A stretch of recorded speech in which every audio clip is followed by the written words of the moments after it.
আসসালামু আলাইকুম রহমতুল্লাহি বারাকাতুহু। আশা করি তোমরা ভালো আছো, সুস্থ আছো এবং পড়াশোনার মধ্যে পড়াশোনা নিয়ে আছো এবং খুব ভালোভাবে তোমরা পড়াশোনা করে চলেছো। তো আজকে আমরা জানবো ভৌমজলপীঠ। এর আগে আমরা জেনেছিলাম সবিরাম সম্পৃক্ত স্তর, অবিরাম সম্পৃক্ত স্তর আর অ্যাকুইফার এবং অ্যাকুইফারের বিভিন্ন প্রকারভেদ। তো চলো আজকে শুরু করা যাক ভৌমজলপৃষ্ঠ গ্রাউন্ড ওয়াটার টেবিল। তো ভৌমজলপৃষ্ঠ কাকে বলে? এটা দেখো, যে যে জায়গাতে ভূ অভ্যন্তরে জল জমা থাকে বা সঞ্চয় থাকে সেটাকে আমরা বলি ভৌমজল, বা এটাকে আমরা বলি ফ্রিয়েটিক স্তর। তাহলে এই ভূগর্ভের সম্পৃক্ত স্তর বা ফ্রিয়েটিক স্তরের যে ঊর্ধ্বসীমা, সম্পৃক্ত স্তর বা ফ্রিয়েটিক স্তরের ঊর্ধ্বসীমা, এই ঊর্ধ্বসীমাটাকেই বলা হয় জলপৃষ্ঠ। এটাকে বলা হয় থাকে ভৌম জলপৃষ্ঠ। তাহলে এটাকে আমরা অন্যভাবে বলতে পারি যে ফ্রিয়েটিক স্তরের সবচেয়ে উপরের যে সীমানা, সেই সীমানাটাকে বলা হয়ে থাকে কি ভৌম জলপীঠ, বা এটাকে আমরা বলে থাকি কি ফ্রিয়েটিক স্থল। এটাকে বলি ফ্রিয়েটিক তলও বলা হয়ে থাকে। তাহলে কি বলবো, আরেকটাও সংজ্ঞা দিতে পারি যে মুক্ত অ্যাকুইফার। এর মধ্যে দেখো উপরে আছে প্রবেশ্য স্তর আর নিচে আছে দেখো অপবেশ্য স্তর। তাহলে অপবেশ্য স্তরে জল ধরে রেখেছে আর প্রবেশ্য স্তরের মধ্যে দিয়ে জল প্রবেশ করছে, আর এটা হচ্ছে সেই ভৌম জলভাণ্ডার। আর এটাই হচ্ছে মুক্ত অ্যাকুইফার, যেহেতু উপরে আছে অপবেশ্য শিলাস্তর। তাহলে এই মুক্ত অ্যাকুইফারের ঊর্ধ্ব সীমা হলো, এই মুক্ত অ্যাকুইফারের ঊর্ধ্ব সীমাই হলো ভৌম জলপীঠ বা ভৌম জলতল। এবার এই ভৌম জলপীঠ বা ভৌম জলপীঠের কিছু পরিচয় আমরা জানব, বিশেষ করে বৈশিষ্ট্য, এর কিছু বৈশিষ্ট্য সম্পর্কে আমরা জেনে নেব। তাহলে আমরা যদি 1 নম্বর বৈশিষ্ট্য বলি যে ভৌম জলপীঠ ভূপৃষ্ঠ থেকে, এটা যদি আমরা দেখি ভূত্বক, এই ভূপৃষ্ঠ থেকে এটার গভীরতা কত হয়? 700 থেকে 1000 মিটার। ভূপৃষ্ঠ থেকে তাহলে 700 থেকে 1000 মিটার নিচে অবস্থান করে। এর আকৃতি কেমন হতে পারে? 2 নম্বর যদি আমরা দেখি এর আকৃতি কেমন হতে পারে, এর আকৃতি এরকম সমান্তরাল হতে পারে না। ভৌম জলপীঠ সমান্তরালভাবে অবস্থান করে না।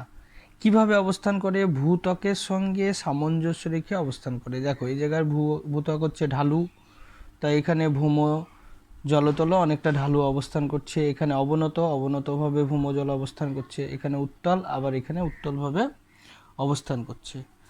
অর্থাৎ কি হচ্ছে যে ভৌম জলতল কি হচ্ছে? ভূপৃষ্ঠের সঙ্গে সামঞ্জস্য রেখে অবস্থান করছে। ভূপৃষ্ঠের সঙ্গে কি সামঞ্জস্যপূর্ণ, ভূপৃষ্ঠের সঙ্গে সামঞ্জস্যপূর্ণ। হ্যাঁ, এটা হচ্ছে ভূপৃষ্ঠের সঙ্গে সামঞ্জস্যপূর্ণ, মানে ভূপৃষ্ঠের সঙ্গে সামঞ্জস্য রেখে এটা অবস্থান করছে। 3 নম্বর আমরা কি দেখব, যে এর উচ্চতা হ্রাস বৃদ্ধি। যদি আমরা দেখি এটার উচ্চতা হ্রাস বৃদ্ধি ঘটে, কখন ঘটে? কোনো সময় আমরা দেখব যখন শুষ্ক ঋতুর সময় এই ভৌম জলপীঠ অনেকটা নিচে নেমে যেতে পারে। তাহলে এটা হবে শুষ্ক। এই শুষ্ক ঋতু যখন চলে তখন এটা নিচে নেমে যায়। আবার বর্ষাকালে এই ভৌম জলপীঠটা, এটা দেখো শুষ্ক ঋতুর ভৌম জলপীঠ, এটা হচ্ছে বর্ষা ঋতুর ভৌম জলপীঠ।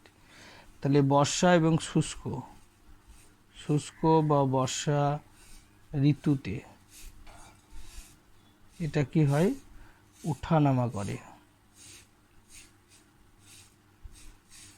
তাহলে শুষ্ক আর আর্দ্র ঋতুতে এটা ওঠানামা করে থাকে।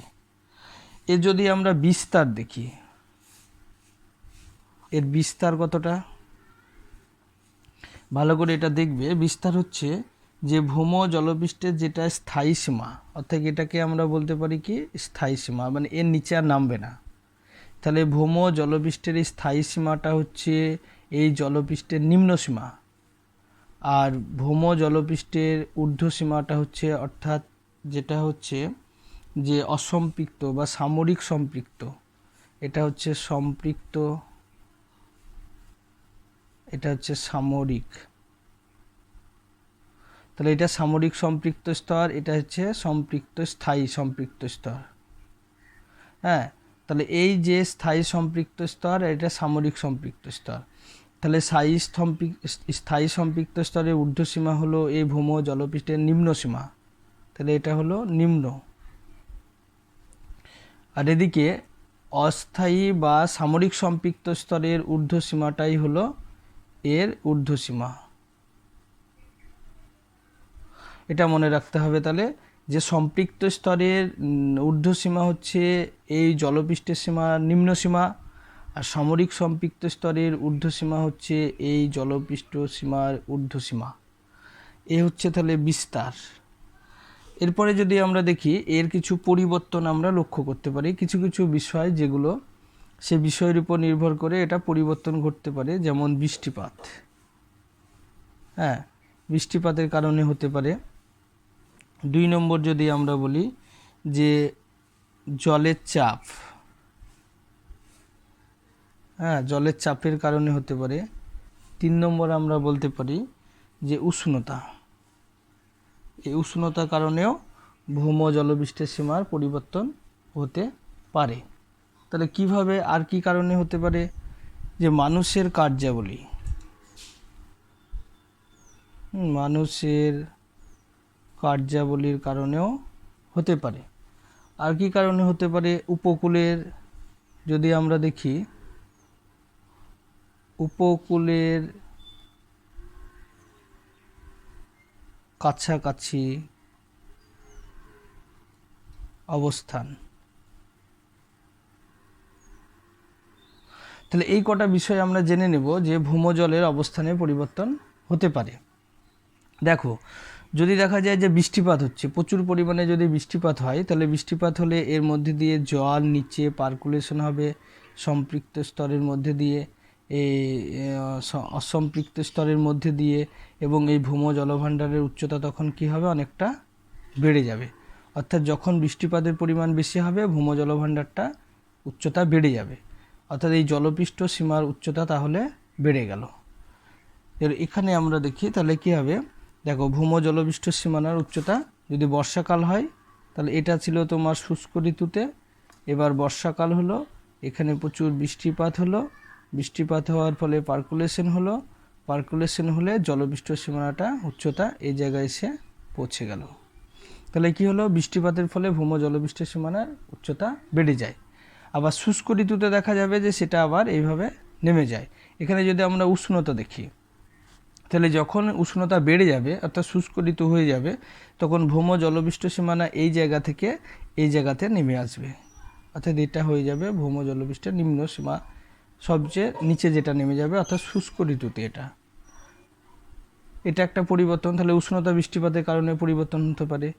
চাপ, এখানে ভূম জলের চাপ যদি দেখা যায় যে ভূমজল উচ্চে যদি অবস্থান করে, এখানে যদি দেখা যায়, দেখো ভূমজল অনেকটা উচ্চতে অবস্থান করছে, এখানে নিচুতে অবস্থান করছে, তাহলে ভূম জলপৃষ্ঠের উচ্চ অংশ থেকে জল নিচে অংশের দিকে চলে আসবে।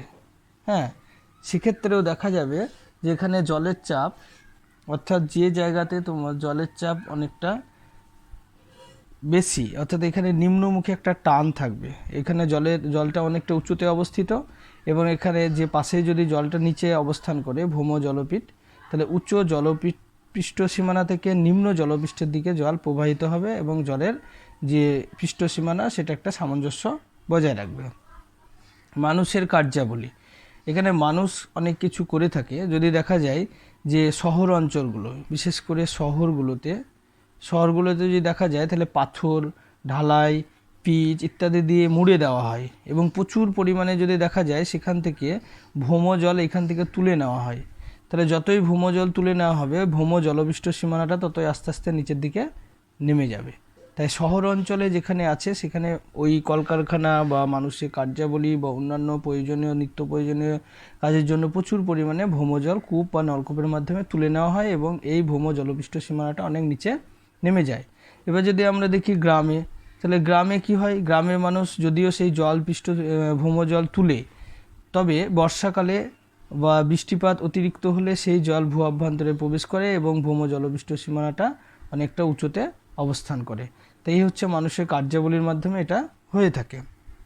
এবার কি উপকূলের কাছাকাছি যদি অবস্থান দেখা যায়, অর্থাৎ যদি উপকূলের কাছাকাছি অবস্থিত হয়, তো এখানে যদি আমরা দেখে নিই যে এর পাশে যদি কোনো সমুদ্রে অবস্থান করে, তাহলে এই সমুদ্রের জল যদি দেখা যায় এই উপকূল থেকে এই ভৌম জলভাণ্ডারকে সম্পৃক্ত করে, তাহলে কি হবে যে ভৌম জলবিষ্ট সীমানাটা উপরের দিকে উঠে যাবে। এটা যদি আমরা দেখি সমুদ্র, এটা হচ্ছে উপকূল, এটা যদি দেখা যায় উপকূল, তাহলে এই উপকূল থেকে ভৌম জলবিষ্ট যদি কাছাকাছি অবস্থান করে তাহলে এই সমুদ্রের জল এর মধ্যে চলে আসে এবং সেই জলটাকে কি করে সম্পৃক্ত করে এবং ভৌম জলবিষ্ট সীমানাটা অনেকটা উপরের দিকে উঠে যায়। এই কটা কারণের জন্য ভৌম জলবিষ্ট সীমানা উঠানামা করে। বৃষ্টিপাত, উষ্ণতা, জলের চাপ, মানুষের কার্যাবলী, উপকূলে গঠন বা কাছাকাছি অবস্থান, এই হচ্ছে আমাদের এই ভৌম জলপৃষ্ঠ। এই ভৌম জলপৃষ্ঠ যদি দেখা যায় এখানে তিনটে জিনিস আমরা দেখে নেব, যে এখানে একটা না যদি আমরা দেখি যে পরিপূরণের পর আমরা দেখব কি বিচলন, আর 3 নম্বর আমরা দেখব কি ক্ষরণ। এই তিনটে বিষয় আমাদেরকে একটু জেনে রাখতে হবে। এই তিনটে বিষয় জেনে রাখবো কেন, সেটা হচ্ছে এরা ভৌমজলের যোগানটা কিভাবে হয় সেটা আমরা বুঝতে পারবো। দেখো পরিপূরণ কাকে বলছে, যেটা যদি আমরা দেখে নিই যে অপবিশ্ব শিলাস্তর এখানে অবস্থান করছে, এটা অপবিশ্ব শিলাস্তর, এটা ভৌম জলভাণ্ডার, এটা হচ্ছে ভূত্বক। হ্যাঁ, তাহলে এটা হচ্ছে প্রবেশ্য স্তর, যেটাকে হচ্ছে ভূত্বক, যেটাকে আমরা বসবাস করি, আর এই হচ্ছে ভৌম জলভাণ্ডার। তাহলে যদি দেখা যায় বৃষ্টির জল বা অবহিত জল, এই যদি বৃষ্টির জল যদি এর মধ্যে পড়ে তাহলে সেটা পার্কুলেশন হয় এবং ভূ অভ্যন্তরে জলের যোগান দেয় এবং ভৌম জলপৃষ্ঠ সীমানাটা যদি সেটা আস্তে আস্তে উপরের দিকে উঠতে থাকে, এই যে ভৌম জলপৃষ্ঠ সীমানা যোগান দেওয়ার ফলে ভৌম জলপৃষ্ঠ সীমানা উপরের দিকে উঠে এলো, এটাকেই বলা হয় থাকে কি পরিপূরণ। অর্থাৎ অবহিত জল বা বৃষ্টির জল বা ঝর্ণার জল, বরফ গলা জল ভূ অভ্যন্তরে প্রবেশ করে ভৌম জলপৃষ্ঠ সীমানার উচ্চতাকে বাড়িয়ে তুলে, এটাকেই বলা হয় থাকে কি পরিপূরণ। এবারে দেখো এটাকে বিচলন কোনটাকে বলছে, যে ভূ অভ্যন্তরে যদি দেখা যায়, আমরা আগেই বলেছি যে ভূত্বকের সঙ্গে সামঞ্জস্যকে ভৌম জলভাণ্ডার অবস্থান করে। যদি দেখা যায় ভৌম জলভাণ্ডার পরিপূর্ণ সম্পৃক্ত একটা ঊর্ধ্বসীমা থাকে, এ দেখো এর উচ্চতা ভৌম জলপৃষ্ঠের এইটা হচ্ছে ঊর্ধ্বসীমা, এটা অনেক উচ্চতে অবস্থিত, এটা নিম্ন, তাহলে অনেক নিচেতে অবস্থিত এটা, আর এটা অনেক উপরে। তাহলে ভৌম জলপৃষ্ঠ যদি দেখা যায় কোনো জায়গায় উঁচুতে অবস্থান করে এবং কোনো জায়গায় পাশেই যদি নিচুতে অবস্থান করে, তাহলে কি হয়, জল এই উচ্চ জলপৃষ্ঠ সীমানা থেকে নিম্ন জলপৃষ্ঠ সীমানার দিকে প্রবাহিত হয়। এটাকেই বলা হয় থাকে কি বিচলন। হ্যাঁ, তাহলে ভৌম জলপৃষ্ঠের চলাচলকে আমরা বলছি, এক জায়গা থেকে অন্য জায়গায় চলাচলকে বলা হয় থাকে বিচলন। এরপরে যেটাকে আমরা দেখব যে প্রবেশ্য শিলাস্তরের মধ্যে দিয়ে জল চুয়ে এই প্রবেশ্য শিলাস্তরের মধ্যে দিয়ে যখন জল চুয়ে ভূ অভ্যন্তরে প্রবেশ করে, এই ভূ অভ্যন্তরে প্রবেশ করাকালীন যদি কোনো জায়গায় দেখা যায়, দেখো ভৌম জলভাণ্ডার ভূপৃষ্ঠের কোনো ঢালু জায়গাতে, এটা কোনো ঢালু জায়গা একটা, সেই ঢালু জায়গা দিয়ে যদি এই ভৌম জলভাণ্ডার যদি উন্মুক্ত হয়ে যায় তাহলে তার মধ্যে দিয়ে জল এরকম বেরিয়ে আসে। হ্যাঁ, এইভাবে ভৌম জলভাণ্ডার সেই উন্মুক্ত ঢালু অংশ দিয়ে জল যখন বেরিয়ে আসবে সেটাকেই বলা হবে কি ক্ষরণ। তাহলে এখানে পরিপূরণ, বিচলন, ক্ষরণ কি সেটা আমরা জানলাম। দেখো প্রস্রবণ। তাহলে প্রস্রবণ কাকে বলে বা প্রস্রবণ কি, প্রস্রবণের উৎপত্তি বা অন্যান্য বিষয় আমরা জানার চেষ্টা করব। দেখো ভূ অভ্যন্তরের জল, এই যে ভূ অভ্যন্তরের জল, ভূগর্ভের মধ্যে অপবেশ্য শিলাস্তর ধরে রাখে। এই জল যদি স্বাভাবিক নিয়মে বা স্বাভাবিক উপায়ে যদি ভূগর্ভের কোনো ছিদ্রপথ দিয়ে ধীর বা দ্রুত বেগে আপনা আপনি বেরিয়ে আসে, তাহলে তাকে কি বলা হয় থাকে? প্রস্রবণ। বা আমরা বলতে পারি যে কিছুটা বেগে, কিছুটা সময় অন্তর ভূ অভ্যন্তরের জল কিছুটা বেগে, কিছুটা সময় অন্তর ভূ অভ্যন্তরের বেগ স্বাভাবিক উপায়ে যখন আপনা আপনি বেরিয়ে আসে, তখন আমরা তাকে কি বলি? প্রস্রবণ। দেখো, এটা স্বাভাবিক উপায়ে আপনা আপনি বেরিয়ে আসবে।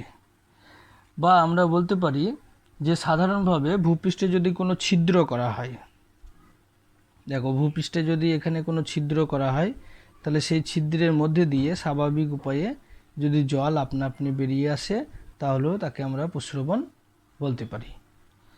তবে এই প্রস্রবণের বেশ কিছু আমরা বৈশিষ্ট্য দেখে নেব। যে শিলার মধ্যে যদি কোনো সন্ধি বা ফাটল থাকে, যদি কোনো শিলার মধ্যে এরকম কোনো সন্ধি বা ফাটল থাকে বা দারুণ থাকে, তাহলে সেই ফাটলের মধ্যে দিয়ে তোমার জল আপনা আপনি বহির্নির্গমন ঘটবে। এভাবে জলটা আপনা আপনি বাইরের দিকে বেরিয়ে আসবে। এটা যদি আমরা দেখি বৈশিষ্ট্য, তাহলে 1 নম্বর বৈশিষ্ট্য হলো কি? ফাটল বা দারুণ থাকে, তাহলে সেই দারুণ বা ফাটলের মধ্যে দিয়ে জল আপনা আপনি বাইরের দিকে বহির্নির্গমন থাকবে। বা সেটা কোনো স্বাভাবিক নিয়মে হতে পারে এই দারুণ ফাটল, বা আপনা আপনি যে বেশিরভাগ ক্ষেত্রে সেটা স্বাভাবিক নিয়মে হয়ে থাকে বা প্রাকৃতিক নিয়মে, বা মানুষ কৃত্রিমভাবে যদি খনন করে, তাহলে জলটা স্বাভাবিক উপায়ে বেরিয়ে আসবে। এটা কোনো দারুণ বা ফাটল বা কোনো ছিদ্রপথ থাকলে সেই ছিদ্রপথ দিয়ে এই জল বেরিয়ে আসছে। তারপরে যদি দেখি 2 নম্বর, যেটা কি হতে পারে? যে এটা বিরামহীন হতে পারে। হ্যাঁ, এটা বিরামহীন হতে পারে। আবার কি হতে পারে? অবিরাম হতে পারে। হ্যাঁ, মানে কিছুক্ষণ অন্তর থেমে থেমে এই জলটা বেরিয়ে আসতে পারে। আবার কি হতে পারে? কন্টিনিউ এখান থেকে জলটা আপনা আপনি বেরোতে পারে। এটা হচ্ছে অবিরাম। আর কি হতে পারে যদি আমরা বৈশিষ্ট্য দেখি, তাহলে এর যদি আমরা গতিবেগ দেখি, হ্যাঁ, তাহলে এর গতিবেগ কি হতে পারে? গতিবেগ যদি দেখি, তাহলে গতিবেগ কি হতে পারে? যে খুব ধীর হতে পারে, বা এটা হতে পারে কি? দ্রুত হতে পারে। তাহলে ভূগর্ভের এই জল খুব দ্রুতভাবে বেরোতে পারে, আবার ধীরভাবেও বেরোতে পারে। 4 নম্বর যদি আমরা দেখি, এটা কি হতে পারে? বিশুদ্ধ হতে পারে। আবার কি হতে পারে? খনিজযুক্ত হতে পারে। হ্যাঁ, এই বিশুদ্ধ আবার খনিজযুক্ত জল এটা হতে পারে। যদি দেখা যায় যে জলের মধ্যে তোমার ম্যাগনেসিয়াম, সোডিয়াম, এটা কি হতে পারে? ম্যাগনেসিয়াম বা সোডিয়াম এর সঙ্গে যুক্ত থাকতে পারে। ম্যাগনেসিয়াম বা সোডিয়াম বা খনিজ লবণ ইত্যাদি এর সঙ্গে যুক্ত হতে পারে, তখন তাকে খনিজ জল আমরা বলবো। সেই খনিজ জলও বেরোতে পারে, আবার বিশুদ্ধ জলও বেরিয়ে আসতে পারে। আবার যদি দেখি, এটা শীতল হতে পারে। হ্যাঁ, শীতল বা এটা কি হতে পারে? উষ্ণ হতে পারে। যদি দেখা যায় জলটা উষ্ণ বেরোচ্ছে, তাহলে তাকে আমরা কি বলবো? উষ্ণ প্রস্রবণ। আর যদি শীতল বেরোয়, তাহলে তাকে আমরা বলবো কি? শীতল প্রস্রবণ। এই হচ্ছে তাহলে কিছু বৈশিষ্ট্য। এরা আমরা উৎপত্তি দেখব। হ্যাঁ, এটা কি করে উৎপত্তি লাভ করলো, এর যদি আমরা উৎপত্তি দেখি, তাহলে উৎপত্তিটা কি হবে? ভৌমজলর ভৌমজল যদি দেখা যায় যেরকম নিচে অপবেশ্য শিলা অবস্থান করছে, উপরে প্রবেশ্য শিলাস্তর অবস্থান করছে, এবং এর মধ্যে যে ভৌম জলভাণ্ডার, সেই ভৌম জলভাণ্ডার যদি অবনত কোনো জায়গায় যদি উন্মুক্ত হয়ে যায়, দেখো এটা অবনত ঢালু কোনো জায়গা, সেই ঢালু জায়গাতে যদি উন্মুক্ত হয়ে যায়, তাহলে তার মধ্যে দিয়ে ফোয়ারার আকারে জলটা বেরিয়ে আসবে। এর ফলেও এটা সৃষ্টি হতে পারে। এটা 1 নম্বর। 1 নম্বর কি হলো? যে ভৌম জলপথ, যদি ভূগর্ভের ভৌম জলভাণ্ডার অবনত কোনো স্থান দিয়ে যদি উন্মুক্ত হয়ে যায়, সেক্ষেত্রে এই প্রস্রবণের উৎপত্তি লাভ করবে। 2 নম্বর দেখো, যদি উপরেও যদি দেখা যায় অপবেশ্য শিলাস্তর, হ্যাঁ, এর উপরেও যদি এটা অপবেশ্য শিলাস্তর থাকে, নিচেও যদি অপবেশ্য শিলাস্তর থাকে, আর জল যদি এই অ্যাকুইফারটার মধ্যে অবস্থান করে, আর তার মধ্যে যদি কোনো দেখো এখানে কোনো শিল বা ডাইক বা এই ধরনের কোনো যদি অপবেশ্য বা প্রবেশ্য শিলার যে সংযোগস্থল, তাহলে সেই সংযোগস্থল দিয়ে বা যুক্ত স্থান দিয়ে জল বেরিয়ে আসতে পারে। বা এই যে এটা হচ্ছে যে অপবেশ্য শিলাস্তর, এর মধ্যে যদি প্রবেশ করে, ভূম জলভাণ্ডার যদি পর্যন্ত পৌঁছে যায়, তাহলে যে জয়েন্ট বা সংযুক্ত অংশ, এই সংযুক্ত অংশের মধ্যে দিয়ে জল বাইরে বেরিয়ে আসতে পারে এবং প্রস্রবণের সৃষ্টি করে। এক কথায় যদি প্রবেশ্য অপবেশ্য শিলাস্তরের যে সংযুক্ত স্থান, যে জোড় বা জয়েন্ট, সেই জয়েন্ট দিয়েও জল বেরিয়ে আসতে পারে, যার ফলে প্রস্রবণের সৃষ্টি হবে। তাহলে এটা আমরা বলতে পারি 2 নম্বর। তাহলে কী হলো, একটা হচ্ছে যদি কোনো অবনত স্থানে যদি ভূম জলভাণ্ডার উন্মুক্ত হয়ে যায় এবং সেই ছিদ্রপথ দিয়ে জল বেরিয়ে আসতে পারে। 2 নম্বর কী হলো, যে প্রবেশ্য অপবেশ্য শিলাস্তর, এটা যদি আমরা দেখি প্রবেশ্য বা জল বহনকারী স্তর, এটা অপবেশ্য শিলাস্তর, আর সংযোগস্থল দিয়ে যদি জল ছিদ্র পায়, তাহলে মধ্যে দিয়ে জল বেরিয়ে আসবে এবং প্রস্রবণের সৃষ্টি করবে। এবারে যদি আমরা দেখি এই প্রস্রবণের বেশ কিছু নিয়ন্ত্রণ আছে। হ্যাঁ, এর মধ্যে যদি আমরা নিয়ন্ত্রণগুলি দেখি, তাহলে কি কি নিয়ন্ত্রণ থাকতে পারে। নিয়ন্ত্রণগুলি দেখো, যদি আমরা দেখি শিলার গভীরতা,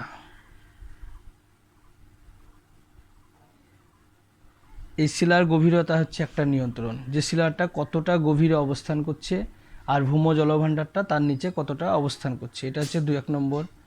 2 নম্বর যদি আমরা দেখি শিলার প্রবেশ্যতা বা অপ্রবেশ্যতা, তাহলে শিলার প্রবেশ্যতা বা অপ্রবেশ্যতা ভীষণভাবে নির্ভর করছে। যদি শিলা প্রবেশ্য হয়, তাহলে এই ভৌম জলভাণ্ডার গড়ে উঠবে, যার ফলে অ্যাকুইফার সৃষ্টি হতে সাহায্য করবে। আর যদি অপবেশ্য হয়, তাহলে সেখানে অ্যাকুইফার সৃষ্টিতে বাধা দেবে। 3 নম্বর যদি আমরা দেখি ভৌমজলের চাপ। হ্যাঁ, ভৌমজলের চাপ, এই চাপটা যদি দেখা যায় অতিরিক্ত থাকে, ভৌমজলটা যদি পরিপূর্ণ থাকে, চাপটা অতিরিক্ত থাকে, তাহলে এই জলটা বেশি বেশি বেরিয়ে আসবে এবং প্রস্রবণটা খুব ভালোভাবে সৃষ্টি হবে। তারপরে যদি আমরা দেখি শিলার সম্পৃক্ততা। হ্যাঁ, এই সম্পৃক্ততাটা হচ্ছে এর একটা উল্লেখযোগ্য বৈশিষ্ট্য, যে কোন শিলা যদি নিচে যদি অপবেশ্য শিলাস্তর থাকে আর তার উপরে যদি সম্পৃক্ত স্তর থাকে, তাহলে দেখো এটা হচ্ছে সম্পৃক্ত স্তর, যে এটা জল ধরে রাখছে। তাহলে এই সম্পৃক্ততা বা শিলার সম্পৃক্ত স্তর যদি বেশি পরিমাণে থাকে, তাহলে সেখানে এই অ্যাকুইফার সৃষ্টি হতে সাহায্য করবে। তারপরে যদি দেখি সছিদ্রতা, এই সছিদ্রতা বা দারুণ বা ফাটল, এই সছিদ্রতা, দারুণ, ফাটল এগুলো যদি থাকে, তাহলে সেক্ষেত্রে কী হবে, অ্যাকুইফার সৃষ্টি হতে ভীষণভাবে সাহায্য করবে। আর কি আমরা বলতে পারি, বৃষ্টিপাত। হ্যাঁ, এরপরে যদি আমরা দেখি কি বৃষ্টিপাত, এই বৃষ্টিপাত বা অধক্ষেপণ বা ঝর্ণা বা তুষার গলা জল ইত্যাদি যদি বেশি বেশি থাকে, তাহলে সেক্ষেত্রেও দেখা যাবে যে এই ভূম জলভাণ্ডার পরিপূর্ণ হবে এবং এই অ্যাকুইফার সৃষ্টিতে বিশেষভাবে সাহায্য করবে। তাহলে এইগুলোই আমরা বলতে পারি নিয়ন্ত্রণ। এগুলোই হলো নিয়ন্ত্রণ, যে শিলার প্রবেশ্যতা, শিলার গভীরতা, শিলা কতটা গভীরে, প্রবেশ্যতা বা অপ্রবেশ্যতা, তারপরে ভূমজলের চাপ, সম্পৃক্ততা, সছিদ্রতা, দারুণ, ফাটল, বৃষ্টিপাত বা অধক্ষেপণ পরিমাণ, প্রবেশ্য অপ্রবেশ্য শিলার অবস্থান। যদি আমরা দেখি প্রবেশ্য অপ্রবেশ্য শিলার অবস্থান, দেখো এখানে যদি দেখা যায় যে নিচে অপবেশ্য শিলা, উপরে প্রবেশ্য শিলা থাকে, তাহলে সেখানে ফাটল বা দারুণ দিয়ে জল বেরিয়ে আসবে। এতগুলো বিষয় কি করে, এই ভূম জলভাণ্ডার গড়ে তোলে এবং তার সঙ্গে সঙ্গে প্রস্রবণ সৃষ্টিতে ভীষণভাবে সাহায্য করে থাকে। এরপরে দেখো আমরা যেটা দেখব সেটা হচ্ছে প্রস্রবণের শ্রেণীবিভাগ। যে প্রস্রবণ আমরা পড়ছিলাম, সেই প্রস্রবণের শ্রেণীবিভাগটা আমরা দেখব, যে কতগুলো বিষয়ের উপর নির্ভর করে এই প্রস্রবণকে ভাগ করা যায়। তার মধ্যে আমরা একটা একটা করে জানবো। দেখো, প্রথমে আমরা জেনে নেব জলের স্থায়িত্বতার ভিত্তিতে। হ্যাঁ, স্থায়িত্বতা মানে কতক্ষণ ধরে থাকবে জলটা, সে তার উপরে ভিত্তি করে প্রস্রবণকে আমরা দুটো ভাগে ভাগ করতে পারি। একটাকে বলা হচ্ছে কি অবিরাম প্রস্রবণ, একটা হচ্ছে সবিরাম প্রস্রবণ। তাহলে দেখো, অবিরাম সবিরামটা আমরা আগেই বুঝেছি, যে অবিরাম মানে হচ্ছে যার কোনো বিরাম নেই, মানে সব সময় জলটা বেরোতে থাকবে যে প্রস্রবণ থেকে। তাহলে এখানে দেখো যদি আমরা এটাকে যে ছবিটাকে দেখি, যেটাকে যদি আমরা বলি অপ্রবেশ্য, এই অপ্রবেশ্য এটা হচ্ছে কি প্রবেশ্য। আর এর মধ্যে দেখো একটা হচ্ছে জল বহনকারী স্তর বা অ্যাকুইফার। এই দেখো কোনো অবনত স্থান দিয়ে এটা উন্মুক্ত হয়েছে, ভূম জলভাণ্ডারটা জল আপনা আপনি বেরিয়ে আসছে। তাহলে এটা দেখো এমন সমতলভাবে অবস্থান করছে যে সব সময় এর মধ্যে দিয়ে জল কন্টিনিউ বেরোতেই থাকবে। তাহলে এটাকে আমরা কি বলবো, যে এটা হচ্ছে অবিরাম। হ্যাঁ, এটা হচ্ছে অবিরাম প্রস্রবণ। আরেকটা দেখো এখানে দেখব যে এটাকে বলছে কি সবিরাম।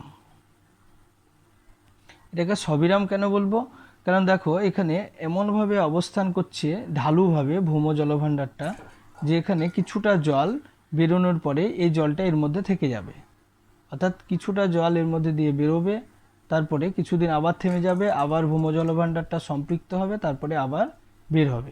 এটা তাহলে কি হচ্ছে অপ্রবেশ্য। তাহলে এইভাবে যদি দেখা যায় যে ভূম জলভাণ্ডার কোনো জায়গায় অবনতভাবে অবস্থান করে এবং কিছু সময় অন্তর জল বেরিয়ে আসে বা কিছুদিন বন্ধ থাকে।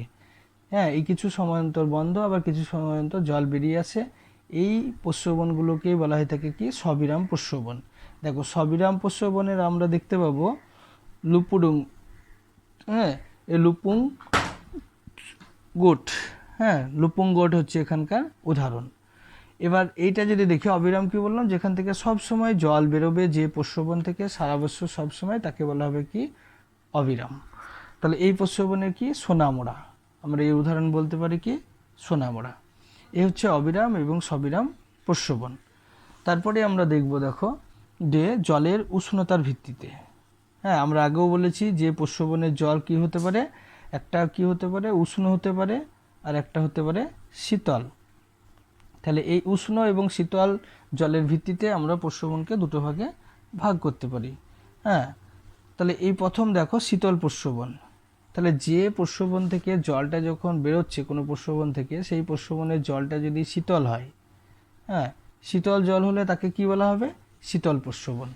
যেমন এটা দেরাদুনে আমরা গেলেই দেখতে পাবো যে মৌসিন ডামের প্রস্রবণ বা দেরাদুনের সহস্রধারা প্রস্রবণ, এই ধরনের প্রস্রবণগুলো কি তোমার শীতল জলের প্রস্রবণ। আর যে প্রস্রবণ থেকে যদি দেখা যায় যে উষ্ণ জল বেরোচ্ছে, গরম জল, সেই গরম জল যখন বেরিয়ে আসবে সেই প্রস্রবণকে বলা হবে কি তোমার উষ্ণ প্রস্রবণ। যেমন আমরা পশ্চিমবঙ্গের বক্রেশ্বর, আমরা বীরভূমে গেলেই দেখতে পাবো এটা। হ্যাঁ, এরকম উষ্ণ প্রস্রবণ আমরা বীরভূমে গেলে দেখতে পাবো যে সেখানে গরম জল বেরিয়ে আসছে। হ্যাঁ, এ হচ্ছে উষ্ণ এবং শীতল প্রস্রবণ। তাছাড়া আমরা এইরকম উষ্ণ প্রস্রবণ আমরা দেখতে পাবো, যেমন রাজগিরি দেখতে পাবো, রাজগিরি আছে। তারপরে যদি আমরা দেখি যে হিমাচল প্রদেশের তাতাপানি, এরকম একাধিক উষ্ণ প্রস্রবণ আমরা দেখতে পাবো। এরপরে যা আছে দেখো, যেটা আমরা দেখব জলের উপাদানের ভিত্তিতে। হ্যাঁ, উপাদানের ভিত্তিতে আমরা কি কি দেখব, যে জলে কিছু উপাদান থাকে, যদি দেখা যায় সোডিয়াম, ম্যাগনেসিয়াম ক্লোরাইড, হ্যাঁ, বা এখানে যদি খনিজ লবণ, এই ধরনের বিভিন্ন উপাদানগুলো মিশ্রিত থাকে। যদি দেখা যায় যে প্রতি লিটার পিছু, হ্যাঁ, 1 লিটার পিছু যদি দেখা যায় যে 1 গ্রাম কম, হ্যাঁ, খনিজ পদার্থ মিশ্রিত থাকছে, 1 গ্রাম কম যদি থাকে, তাহলে সেটাকে আমরা কি বলবো স্বাদু জল। হ্যাঁ, সেই জলটাকে আমরা কি বলবো স্বাদু জল। হ্যাঁ, সেটাকে আমরা স্বাদু জল বলবো। আর যদি দেখা যায় যে 1 লিটার জলের মধ্যে 1 গ্রামের বেশি খনিজ মিশ্রিত থাকছে, তাহলে তাকে আমরা কি বলবো খনিজ জল। এখানে আমরা এর উপর ভিত্তি করে প্রস্রবণকে দেখো দুটো ভাগে ভাগ করা হয়েছে, একটা স্বাদু জলের প্রস্রবণ, একটা খনিজ জলের প্রস্রবণ। তাহলে যদি দেখা যায় যে কোনো প্রস্রবণ থেকে যদি জল বেরোয় এবং তার সঙ্গে যদি খনিজ থাকে, যদি খনিজ না থাকে, তাহলে সেই জলের প্রস্রবণটাকে আমরা কি বলবো স্বাদু জলের প্রস্রবণ। যেমন সহস্রধারা, এটা হচ্ছে স্বাদু জলের প্রস্রবণ, এর মধ্যে কোনো কিছু মিশ্রিত থাকে না। এবার যদি দেখা যায় কোনো খনিজের মধ্যে যদি দেখা যায় যে কোনো প্রস্রবণ আছে, সেই প্রস্রবণ থেকে যখন জলটা বেরোচ্ছে তখন সেটা কী থেকে থাকছে, সেখানে হয়তো লৌহ যৌগ থাকলো, হ্যাঁ, বা সেখানে সোডিয়াম থাকলো, বা সেখানে ম্যাগনেসিয়াম থাকলো, হ্যাঁ, ম্যাগনেসিয়াম থাকলো, বা যদি দেখা যায় সেখানে ম্যাগনেসিয়াম ক্লোরাইড থাকলো, বা এখানে যদি দেখা যায় আয়োডিন থাকলো, বা এখানে যদি দেখা যায় জিপসাম বা খনিজ লবণ। জলের সঙ্গে যদি এরকম যৌগিক বিভিন্ন পদার্থগুলো যদি দেখি, যে তার মধ্যে লোহা, সোডিয়াম, ম্যাগনেসিয়াম ক্লোরাইড, খনিজ লবণ ইত্যাদি পদার্থগুলো যদি থেকে থাকে, তো এবং সেই জল যদি কোনো প্রস্রবণ দিয়ে যদি বেরিয়ে আসে, তাহলে সেই প্রস্রবণকে কী বলা হবে? খনিজ প্রস্রবণ। এরকম আমরা দেখতে পাবো। এই প্রস্রবণের উদাহরণ হচ্ছে কি? রাজগীর, এই প্রস্রবণের উদাহরণ। এরপরে দেখো আমরা দেখব যে শিলার গঠন বা আকৃতি অনুসারে, হ্যাঁ, শিলা কীভাবে কোথায় অবস্থান করে তার আকৃতি অনুসারে আমরা এটাকে বেশ কয়েকটি ভাগে ভাগ করতে পারবো। তো প্রথমে আমরা দেখব, দেখো, অবনত প্রস্রবণ। হ্যাঁ, এখানে দেখো, দেখলেই বুঝতে পারবে এটা হচ্ছে অপরিবেশ্য। এই অপরিবেশ্য শিলাস্তরের মধ্যে যে ভূম জলভাণ্ডার গড়ে উঠেছে এবং তার মধ্যে কি আছে? প্রবেশ্য। এই অপরিবেশ্য শিলাস্তরের মধ্যে গড়ে ওঠা যে ভূম জলভাণ্ডার, সেটা যদি কোনো জায়গায় অবনত হয়ে, দেখো, নিচু হয়ে অবনত হয়ে যদি কোনো জায়গায় উন্মুক্ত হয়ে যায় সেই জল, সেই ভূম জলভাণ্ডার যদি কোনো ছিদ্র পথ দিয়ে যদি উন্মুক্ত হয়ে যায়, তাহলে সেই জল আপনা আপনি বেরিয়ে আসবে এবং সেই প্রস্রবণকে কী বলা হবে? অবনত প্রস্রবণ। এরকম অবনত প্রস্রবণ আমরা দেখতে পাবো ঝাড়খণ্ডে। হ্যাঁ, ঝাড়খণ্ডের মধ্যে এরকম আমরা অবনত প্রস্রবণ দেখতে পাবো, যেমন লুপুংগুট। এই লুপুংগুট একটা অবনত প্রস্রবণের উদাহরণ আমরা বলতে পারি। এরপরে আমরা দেখো চলে আসব যে চ্যুতি প্রস্রবণ। এই চ্যুতি প্রস্রবণ কোনটাকে বলা হচ্ছে? এখানে ছবিটা দেখলে বুঝতে পারবে যে এটা হচ্ছে, দেখো, অপবেশ্য শিলাস্তর, আর এটা হচ্ছে কি? প্রবেশ্য। তাহলে এটা একসময় কি ছিল? এই সমান্তরালভাবে এই ভূম জলভাণ্ডারটা দেখো সমান্তরালভাবে ছিল। এর মধ্যে কি হচ্ছে? হঠাৎ করে কোনো চ্যুতি বা দারুণের সৃষ্টি হয়েছে। এই চ্যুতি বা দারুণ বরাবর এই ভূগর্ভস্থ জল এই চ্যুতি বা দারুণ বরাবর এর মধ্যে দিয়ে বাইরে উন্মুক্ত হয়ে আসছে আপনা আপনি। এই প্রস্রবণকে কি বলা হয়ে থাকে? চ্যুতি প্রস্রবণ। যে কোনো ভূম জলভাণ্ডার সংলগ্ন অবস্থান যদি করে, তার মধ্যে যদি চ্যুতি বা দারুণ সৃষ্টি হয়, তাহলে চ্যুতি বা দারুণ বরাবর ভূম জলভাণ্ডার বা ভূম জল আপনা আপনি বেরিয়ে আসে, সেই প্রস্রবণকে আমরা বলতে পারি কি? চ্যুতি প্রস্রবণ। এরকম প্রস্রবণ আমরা দেখতে পাবো হিমাচল প্রদেশের মণিকরণ, একটা বিখ্যাত জলপ্রপাত, এই প্রস্রবণ, এটাই হচ্ছে চ্যুতি প্রস্রবণ। এরপরে দেখো দারুণ বা বিদার প্রস্রবণ, এটা খুব উল্লেখযোগ্য। যদি দেখা যায় এরকম, দেখো, এটা যদি দেখা যায় যে গ্রানাইট, হ্যাঁ, বা ব্যাসল্ট, হ্যাঁ, গ্রানাইট বা ব্যাসল্ট এরকম, বা গ্যাব্রো, এই গ্রানাইট, ব্যাসল্ট, গ্যাব্রো এরকম যদি দেখা যায় কোনো আগ্নেয় শিলা দ্বারা গঠিত বা শক্ত শিলা দ্বারা গঠিত কোনো শিলা অবস্থান করে, তার মধ্যে যদি দেখো এরকম চ্যুতি সৃষ্টি হয়, ফাটলের সৃষ্টি হয়, হ্যাঁ, এরকম দারুণের সৃষ্টি হয় একাধিক, এবং তার মধ্যে দিয়ে কি হয়? এই বৃষ্টির জল এর মধ্যে দিয়ে প্রবেশ করে। প্রবেশ করা জল কি হয়? এই অবনত কোনো ঢালুর মধ্যে দিয়ে যদি দেখা যায় সেই ফাটল উন্মুক্ত হয়ে যায়, তাহলে সেই জল যেদিক দিয়ে ঢুকছে বা প্রবেশ করছে ভূ অভ্যন্তরে, ফাটলের মধ্যে দিয়ে প্রবেশ করতে করতে অবনত কোনো স্থানে যদি ওই ফাটল উন্মুক্ত হয়ে যায়, তাহলে তার মধ্যে দিয়ে জল বেরিয়ে আসবে, আর এটাকে বলা হয় তখন কি? দারুণ প্রস্রবণ বা বিদার প্রস্রবণ। যেমন আমরা দেখতে পাবো সোনামুড়া, হ্যাঁ, এটা আমরা নাম শুনেছি, অমরকণ্টক যেটা পর্বত আছে, সে অমরকণ্টক পর্বতে আমরা গেলে দেখতে পাবো যে এই দারুণ প্রস্রবণ বা বিদার প্রস্রবণ। এরপরে দেখো আমরা দেখব কি? দ্রবণ প্রস্রবণ। এটা প্রধানত হতে হবে, এটা গ্রানাইট, ব্যাসল্ট বা গ্যাব্রো বা গ্রানাইট শিলা দ্বারা গঠিত, বা হতে পারে আগ্নেয় শিলা, পুরোটাই।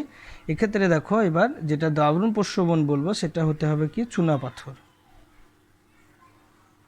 এই চুনাপাথর গঠিত অঞ্চলে, এটা যদি হয় চুনাপাথর গঠিত অঞ্চল, আর নিচে যদি থাকে অপ্রবেশ্য শিলা, এর নিচে যদি অপ্রবেশ্য শিলা থাকে আর তার মধ্যে দেখো এটা চুনাপাথর গঠিত কোনো অঞ্চল, এর মধ্যে দিয়ে কি করে ওই জল প্রবেশ করে। আর আমরা জানি যে চুনাপাথর হচ্ছে চুন হচ্ছে CaCO3, এর মধ্যে যদি তোমার H2O বিক্রিয়া করে তাহলে কি হবে, একটা দ্রবণ তৈরি হবে। এই দ্রবণ তৈরি হয়। এবার এর মধ্যে দেখো এই ফাটল বা জারণের মধ্যে দিয়ে যখন জল প্রবেশ করছে, জল প্রবেশ করতে করতে এই দ্রবণ কার্য কিন্তু খুব বেশি চলে এবং ভূঅভ্যন্তরের মধ্যে এই দ্রবণ কার্যের ফলে অনেক জল সঞ্চয় হয় এবং এরকম একটা গহ্বর আকৃতি ধারণ করে এই সঞ্চয় হয়। আর এই ভৌমজল একটা ভাণ্ডার এর মধ্যে গড়ে ওঠে স্বল্প পরিসর, আর এটা কোনো অবনত স্থান দিয়ে উন্মুক্ত হলে সেই দ্রবণ মিশ্রিত জল বাইরে বেরিয়ে আসে এবং প্রস্রবণ সৃষ্টি করে, তাহলে তাকে কি বলা হবে, দ্রবণ প্রস্রবণ, বা এটাকে বলা হয় ভ্যাকুলুসিয়ান প্রস্রবণ। তাহলে কি চুনাপাথর গঠিত অঞ্চলে কোনো দারুণ বা ফাটল থাকলে তার মধ্যে জল প্রবেশ করে, দ্রবণ কার্যের ফলে সেই গহ্বরের মধ্যে জল জমা হয় এবং অবনত কোনো স্থান দিয়ে উন্মুক্ত হলে এই প্রস্রবণকে বলা হয় থেকে কি ভ্যাকুলুসিয়ান প্রস্রবণ। কারণ এটা ফ্রান্সের রোন উপত্যকায় ফন্টেন দি ভ্যাকুলুস, এটা ফন্টন দি ভ্যাকুলুস একটি প্রস্রবণের সৃষ্টি হয়েছে। তাহলে এটাই হলো কি দ্রবণ প্রস্রবণ। এরপরে দেখো আমরা দেখব সংযোগ প্রস্রবণ। এখানে আমরা সংযোগ মানে বুঝতেই পারছি যে এখানে কি হয়, অপ্রবেশ্য, আর যদি দেখা যায় যে প্রবেশ্য, তাহলে এরকম যদি দেখা যায় অপ্রবেশ্য, প্রবেশ্য বা সম্পৃক্ত স্তরে সংযোগ স্থান দিয়ে যখন জল বেরিয়ে আসবে তখন আমরা তাকে কি বলবো, সেই প্রস্রবণকেই আমরা বলবো কি সংযোগ প্রস্রবণ। তাহলে দুটো শিলার সংযোগস্থল দিয়ে যখন এই ভৌমজল আপনা আপনি বেরিয়ে আসে তখন তাকে কি বলা হয়, সংযোগ প্রস্রবণ। সংযোগ প্রস্রবণকে দেখো আমরা তিনটে ভাগে ভাগ করব। একটা হচ্ছে ভিগুতট পাদদেশীয় প্রস্রবণ, হ্যাঁ, একটা ভিগুতট বা পাদদেশীয় প্রস্রবণ, বা এটাকে আমরা আরেকটা বলতে পারি যে নতি প্রস্রবণ। হ্যাঁ, এর সঙ্গে আমরা যোগ করব ভিগুতট পাদদেশীয় প্রস্রবণ আর হচ্ছে নতি প্রস্রবণ, তারপরে ডাইক বা সিল প্রস্রবণ, সমান্তরাল প্রস্রবণ। তবে আমরা এখানে দেখে নেব সেটা এই নতি বা পাদদেশীয় প্রস্রবণ। তাহলে কোনটাকে বলছে, যে কোনো শিলা যখন বা কোনো ভূমিরূপে যখন উচ্চ অংশটা থাকে, সেই উচ্চ অংশটা যে অংশ দীর্ঘ এবং উচ্চ খাড়া ঢালযুক্ত, এই দীর্ঘ এবং উচ্চ খাড়া এই যে ঢালযুক্ত এই অংশটাকে কি বলা হয় থাকে পাদদেশ, বা এটাকে বলা হয় ভিগুতট। আর যে অংশটা তার পশ্চাৎ অংশে থাকে অল্প ঢালযুক্ত সেই অংশটুকে কি বলা হয় থাকে নতি ঢাল। এক্ষেত্রে দেখো যে এই ভিগুতট এবং নতি ঢাল এর মধ্যে যদি কোনো ভৌম জলভাণ্ডার থেকে থাকে তাহলে কি হবে, সেই ভৌম জলভাণ্ডারের এই নতি ঢাল বা অধিক ঢালযুক্ত যে অবনত অংশ তার মধ্যে দিয়ে ভৌমজল আপনা আপনি বেরিয়ে আসে, কোনো পর্বতের পাদদেশে এটা সৃষ্টি হয়, এটাকে বলা হয় থাকে ভিগুতট পাদদেশীয় প্রস্রবণ। আরেকটা প্রস্রবণ কোনটা, যেটা তার পশ্চাৎ অংশে অল্প ঢালযুক্ত অংশ যে নতি, সেই নতি বরাবর যখন জলটা আপনা আপনি বেরিয়ে আসে তখন তাকে কি বলা হয় থাকে নতি ঢাল প্রস্রবণ। এই হচ্ছে কি ভিগুতট পাদদেশীয় এবং নতি ঢাল প্রস্রবণ। 2 নম্বরে আমরা চলে আসব। দেখো এটাকে বলা হয় থাকে কি ডাইক প্রস্রবণ, এটাকে বলা হয় থাকে কি সিল প্রস্রবণ। আমরা আগেও জেনেছি দেখো যে 11-এ পড়েছি যে খাড়াখাড়িভাবে যখন ভূ অভ্যন্তরের মধ্যে তোমার আগ্নেয়শিলা অবস্থান করে তাহলে তাকে কি বলা হয় থাকে ডাইক, আর অনুভূমিকভাবে যদি থাকে তাহলে তাকে আমরা বলি সিল। এখানে দেখো যদি কোনো জায়গায় এই আগ্নেয়শিলা যদি উল্লম্বভাবে অবস্থান করে এবং সেটা কার মধ্যে দিয়ে অবস্থান করে, কোনো ভৌম জলভাণ্ডার, এই দেখো একটা ভৌম জলভাণ্ডার, ভৌম জলভাণ্ডারের মধ্যে দিয়ে যদি কোনো ডাইক অবস্থান করে তাহলে ভৌম জলভাণ্ডার এ যে প্রবেশ্য বা অপ্রবেশ্য শিলাস্তর থাকে তার একটা সংযুক্ত অংশ থাকে, এই সংযুক্ত ছিদ্রপথ দিয়ে ভৌম জলভাণ্ডার জল আপনা আপনি বেরিয়ে আসে। তাহলে কোনো যদি আগ্নেয়শিলা খাড়াখাড়িভাবে ভূম জলভাণ্ডারকে ভেদ করে উপরে অবস্থান করে, তার সংযুক্ত অংশ দিয়ে যখন জল বেরিয়ে আসে সেটাকে বলা হয় থাকে কি ডায়িক প্রস্রবণ। তাহলে তাকে আমরা বলবো ডায়িক প্রস্রবণ। এরপরে দেখো একইভাবে যদি ভূঅভ্যন্তরে যদি কোনো প্রস্রবণ ভূম জলভাণ্ডার অবস্থান করে, তার মধ্যে অনুভূমিকভাবে যদি কোনো আগ্নেয়শিলা অবস্থান করে, তাহলে তার সংযুক্ত স্থান দিয়ে যখন জল বেরিয়ে আসে তখন তাকে কি বলা হয় থাকে শিল প্রস্রবণ। হ্যাঁ, এটাকে তখন বলা হয় শিল প্রস্রবণ।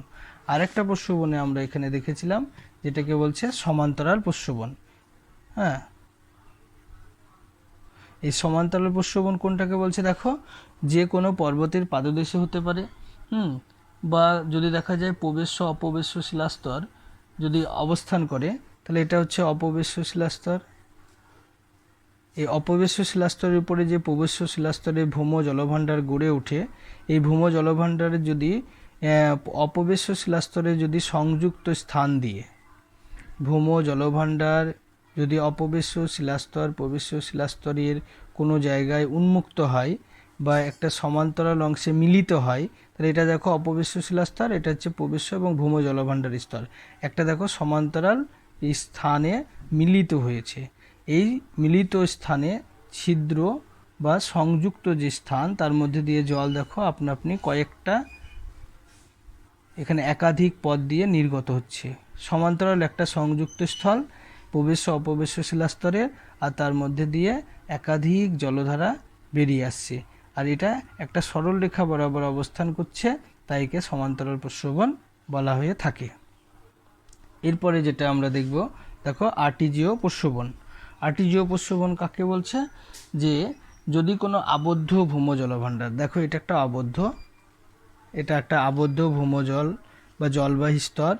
হ্যাঁ, আবদ্ধ ভূম জলবাহী স্তর, এর মধ্যে যদি দেখা যায় কোনো ফাটল বা চির ধরে, বা এর মধ্যে যদি কোনো কূপ খনন করা হয়, তাহলে আপনা আপনি যখন জল বেরিয়ে আসে তখন তাকে বলা হয় তাকে কি আর্টিজিও প্রস্রবণ।